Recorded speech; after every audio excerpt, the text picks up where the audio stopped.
Muchas gracias a todos por asistir. Si no conocen a First Draft, somos una organización sin fines de lucro que da recursos para poder crear resiliencia en la gente contra las noticias falsas.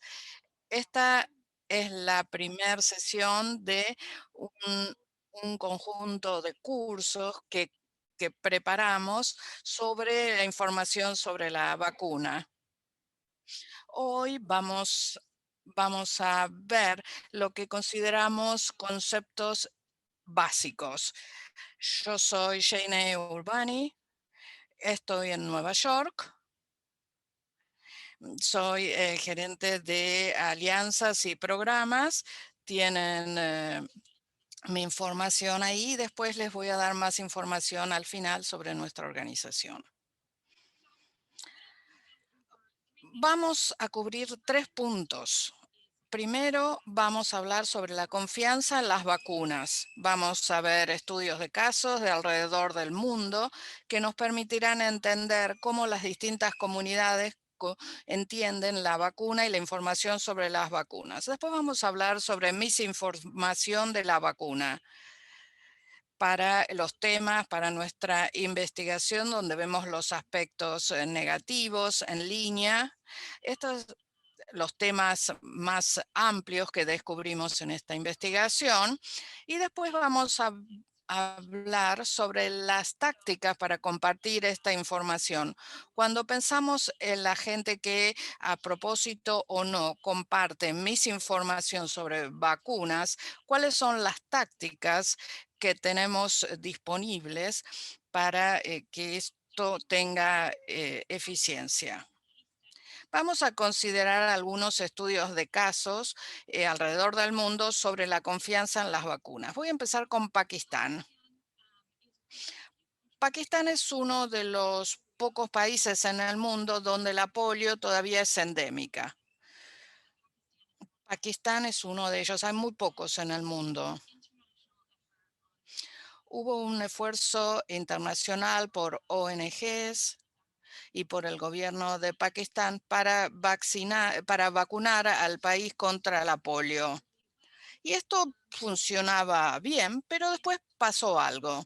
En 2019, en abril específicamente, hubo una cantidad de videos engañosos que decían que se volvieron virales y realmente esto tuvo un efecto tremendo, especialmente en una región, pero en una ciudad en Peshawar. Y por estos videos, los esfuerzos para vacunar a la población en esta área fallaron.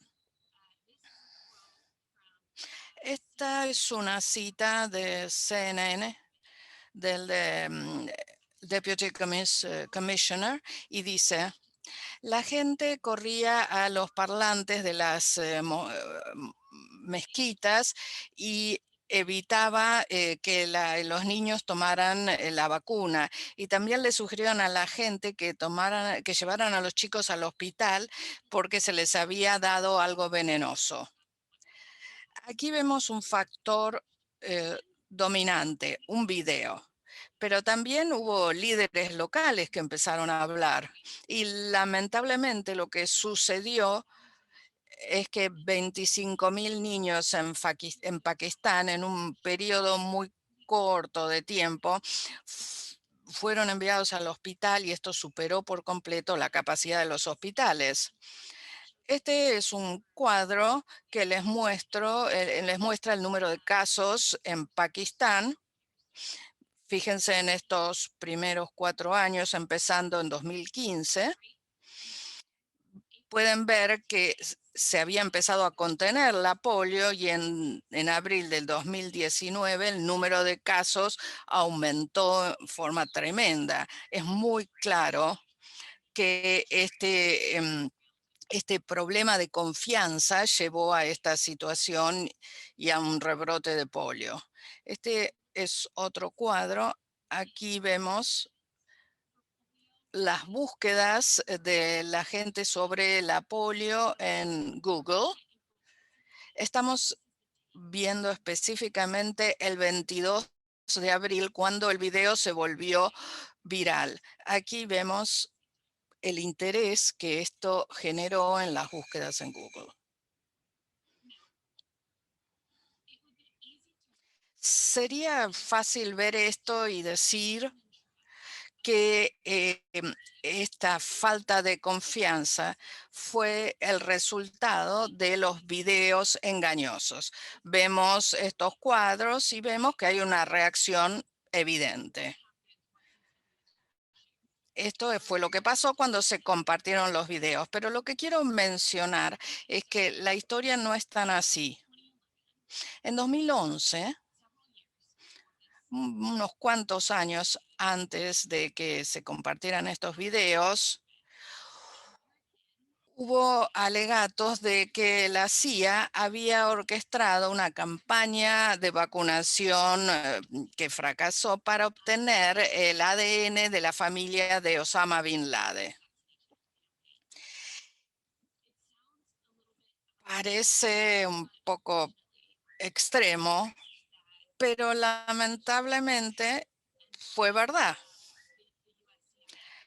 La CIA lo había hecho. Habían aprovechado el trabajo de trabajadores de la salud para obtener esta información. Hay artículos que pueden buscar, hay más información. Hay otros lugares, además de este, donde se publicó. Y lo menciono para explicar este concepto que estamos tratando de ver. La misinformación siempre tiene un grano de verdad.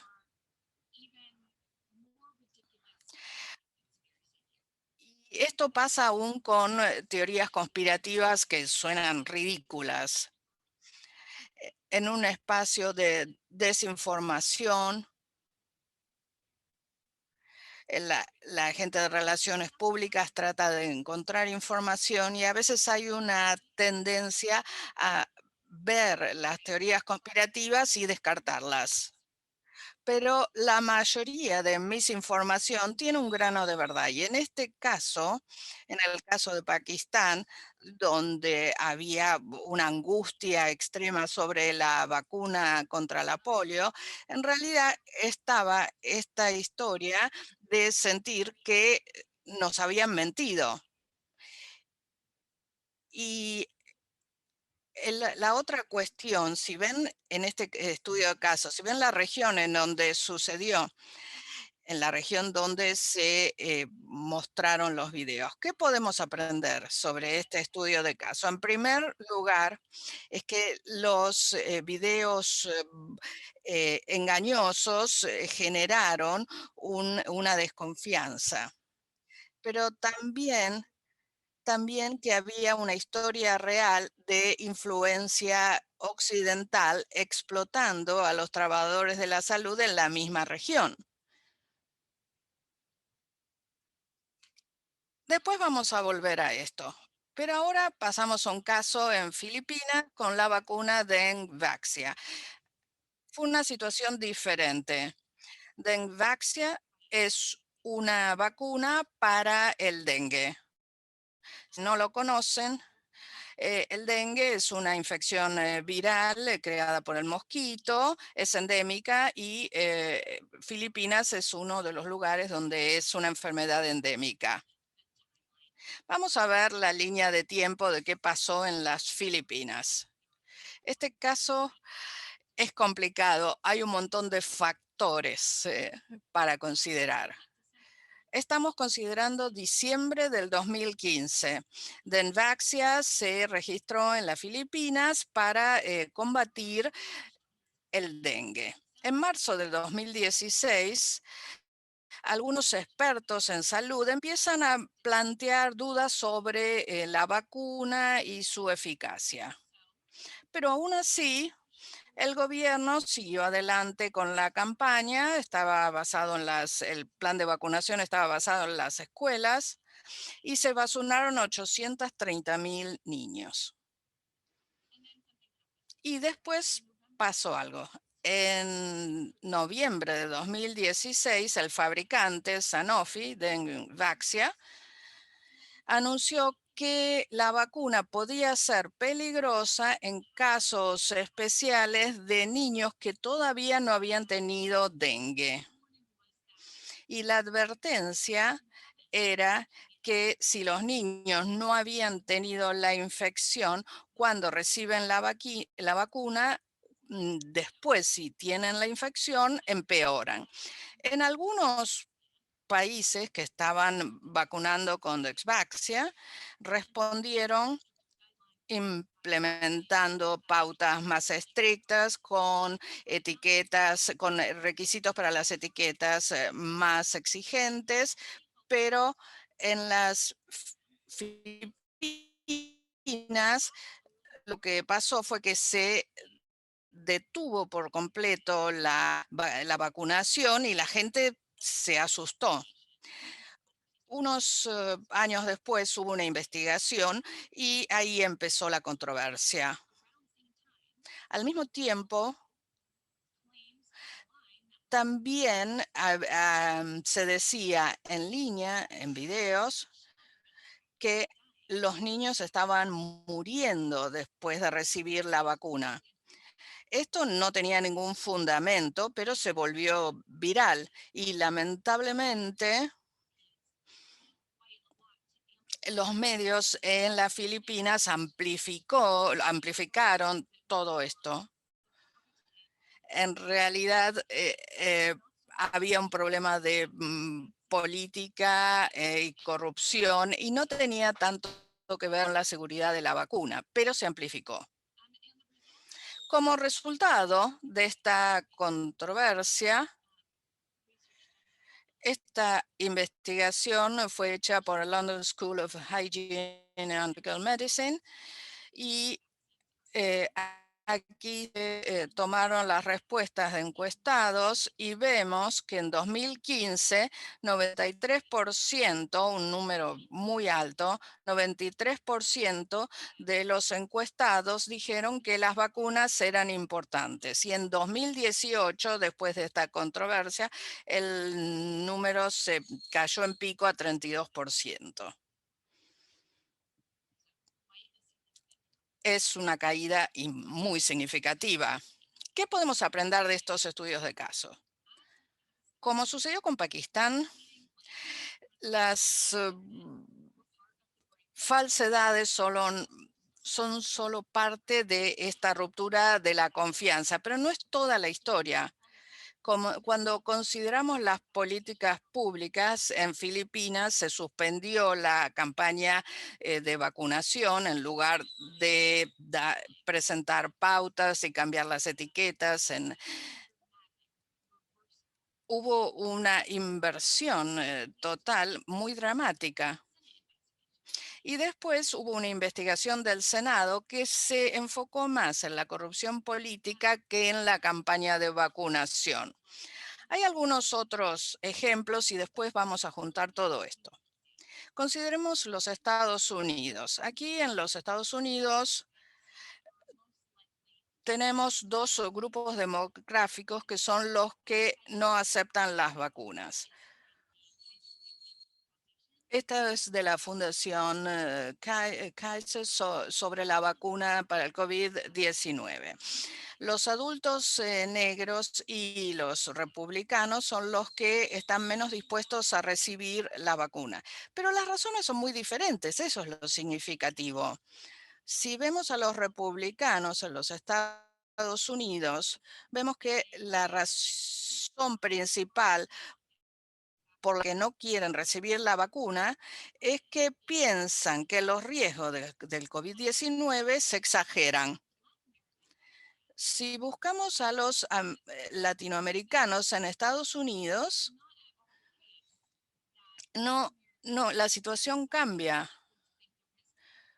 Los americanos negros no piensan en que los riesgos se exageran. Hay otras razones. Aquí ven 71% dicen que están preocupados por los efectos colaterales y también 71% piensan que la vacuna es demasiado nueva y que quieren esperar a ver cómo funciona para otra gente. Vamos a volver a mencionar esto, pero también en los Estados Unidos hay una historia de usar el color de la gente para pruebas. En el caso de Pakistán, lo que sucedió ahí, había razones históricas para desconfiar de las vacunas. Ahora vamos a ver a los hispanos en los Estados Unidos. Este cuadro es interesante por dos razones. Una es que nos muestra que los hispanos adultos más jóvenes desconfían más de la información sobre las vacunas de COVID-19. Y lo más interesante, creo, es esta graduación. Vemos aquí arriba con respecto a, dicen que su propio doctor es la fuente. Y después tenemos fuentes más políticas, el Centro de Prevención de Enfermedades en los Estados Unidos, la FDA, el doctor Anthony Fauci, el presidente Joe Biden y sus representantes en el gobierno. Vemos que baja, baja, baja y baja. O sea que la gente tiene altos niveles de confianza cuando se trata de su doctor personal, pero a medida que avanzamos en fuentes más politizadas, esto baja. Tanto en Pakistán como en las Filipinas tenemos este elemento de la politización de la información de las vacunas. Esta es una cita del doctor Heidi Larson. Si no conocen el proyecto de confianza en las vacunas, les recomiendo que lean la información, las investigaciones. Tienen unas investigaciones muy interesantes midiendo la confianza en las vacunas alrededor del mundo, considerando distintas comunidades, distintas infecciones. Este es un informe del New York Times. Dice, veo cuánto de las estrategias de comunicación fueron impulsadas por lo que la comunidad de la salud pública y la inmunización pensaba que el público necesitaba saber, pero no estaban respondiendo a las preocupaciones o temas o preguntas de la gente. Quisiera cerrar estos estudios, es que es claro que cuando investigamos más profundo, por qué hay desconfianza sobre la vacuna, encontramos razones y las razones son legítimas.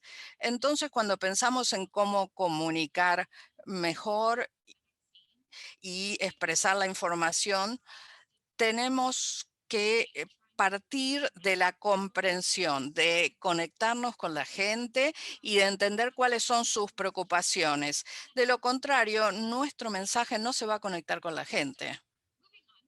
Sigamos adelante. Vamos a ver algunos elementos de nuestra investigación sobre la vacunación y la misinformación. Pueden encontrar los resultados de nuestra inversión en el sitio web y vamos a entrar en detalle en nuestra siguiente sesión el próximo jueves, pero lo que vemos aquí es que analizamos 1.200 posteos en distintos idiomas para encontrar para encontrar contenido que tuviera que ver con las vacunas y para ver qué decían las conversaciones. Y lo que encontramos es que lo que era dominante en todos los idiomas era, en primer lugar, que muchas de las conversaciones hablaban de motivos políticos y económicos alrededor de la vacuna, y el otro tema era la seguridad. Las narrativas dominantes sobre la vacuna era diferente en los distintos idiomas. Vamos a hablar de esto en las siguientes sesiones, pero estas fueron las narrativas diferentes que surgieron. La libertad y la como narrativa fue muy popular en inglés, pero no la encontramos para nada entre los que hablaban español. Por otro lado, la moral y la religión era muy importante en español. Y lo otro que encontramos es que la participación por plataforma también cambiaba según los idiomas. No nos sorprendió, pero lo que fue interesante es que la misinformación sobre la vacuna es muy popular en Instagram. Una de las cosas intereses sobre esto es que una plataforma visuales como TikTok son más difíciles de acceder, pero Facebook y Twitter no tenemos tanto sobre las plataformas visuales. Y esto es un tema, porque vemos que la información prolifera en los medios visuales. Facebook y Instagram realmente impulsan la información sobre la vacuna. Esta sección para este webinar trata sobre las tácticas, sobre la propagación de la misinformación. Tenemos mucha capacitación sobre este tema, pero un par de temas que fueron realmente básicos en nuestra investigación sobre la vacuna. Veamos el lavado de titulares. ¿Qué es el lavado de titulares? Es lo que llamamos cuando se toma una noticia que tiene un enfoque negativo, una inclinación especial, cuando este titular realmente no indica lo que va a decir el artículo que sigue. Entonces lo que hace es refreírlo, se hace un uso para empu- impulsar esa noticia. Hay un grupo, vemos aquí la imagen, es un grupo contra la cuarentena. No es necesario hacer cuarentena si tuviéramos ambas dosis de la vacuna. ¿A dónde va esto? Cuando consideramos los comentarios, esto es muy popular, podemos ver que mucha gente sugiere que están usando la idea que el gobierno dice que no necesitamos hacer cuarentena para que la gente use la vacuna. Hemos visto una gran proliferación de teorías conspirativas, las teorías sobre Bill Gates y cómo quiere controlar el mundo con microchips en la vacuna y que quieren poner microchips en nuestros cuerpos para controlarnos. Pero mucho de esto realmente suena un poco loco, pero lo que tenemos que entender que el tema de desconfianza sobre los actores políticos y las instituciones, mucha de la misinformación que encontramos surge de la desconfianza en los políticos y en la mensajería también se puede ver esto. Esto es muy importante. Lo que también hallamos, y esto se refiere no solamente a la información sobre la vacuna, sino a la información en general, que realmente es especialmente impulsada por videos y fotos. El problema es que es muy difícil verificar la veracidad de los videos. Cuando vemos un video donde la gente muestra sus emociones, lo que podemos hacer con artículos, no se puede competir con este contenido que es emotivo y que afecta nuestras emociones. Y uno de los últimos temas que tienen que ver con el contenido zombie. Con respecto a las vacunas, hay mucha tropos de misinformación que se vuelven a usar. Por ejemplo, la relación supuesta entre la vacuna triple y el autismo sigue siendo algo que es de lo cual se habla, se recicla una y otra vez. Y eso quizás es porque es algo que atrae por la amplificación también de los medios y también porque no tenemos los mensajes para abordar realmente esta cuestión de confianza que se ve afectada. Entonces, bueno, vamos a sintetizar. Espero que hayan aprendido algo de esta presentación. La próxima vamos a hablar sobre narrativas de misinformación y los déficits de datos. Vamos a considerar nuestra investigación y en algunas de estas narrativas de misinformación, y también vamos a hablar de temas a los que le falta una cobertura confiable. ¿Y a qué se debe esto? Porque cuando no hay otra información, la misinformación se ocupa de ocupar el lugar.